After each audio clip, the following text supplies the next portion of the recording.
SONICSTATE.com.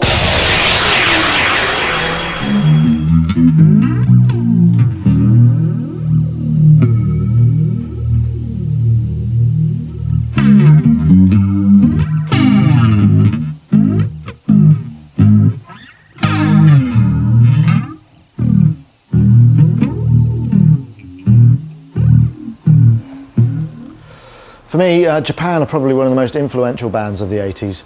The bass playing of Mick Karn, his melodic approach was really outstanding. I mean, he pioneered a lot of new sounds and techniques, and also, you know, as a teenager, I just thought he was so cool. Bass player in my band, you know, went out and bought a wall bass and tried to be him, and it was great. His sound definitely sort of influenced a lot of bass that came afterwards.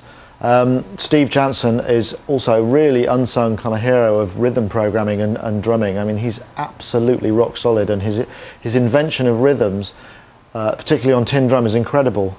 He took it to a slightly new level, and the ease with which he seemed to be able to play is incredible. I remember seeing him live. Steve Jansen's drumming was just so tight and so effortless, yet so complicated and sort of pleasing. It was a joy to behold, as with Mick Karn, and they all looked like they could just do it with such ease.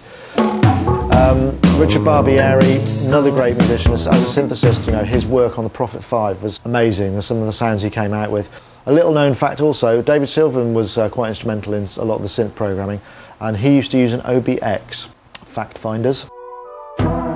We've got some treats for you on this video. To begin with, we've got an interview with the band on a sort of rockumentary where we've got Mick Karn talking, Richard Barbieri and Steve Jansen. Videos, we've got Adolescent Sex, Gentlemen Take Polaroids. We've also got a couple of clips from Oil on Canvas where Sylvian is sort of in soft focus, but it's it's footage from live gigs, and the sound reproduction is amazing. You know, just the quality and the tightness and the closeness of the sounds they got on the record is incredible.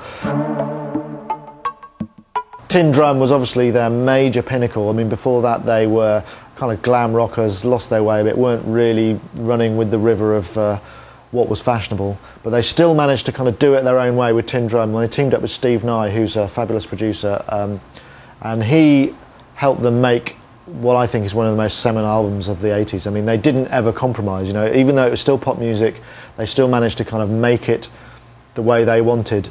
And it's a very unique sounding record that still stands up to the test of time, in my opinion.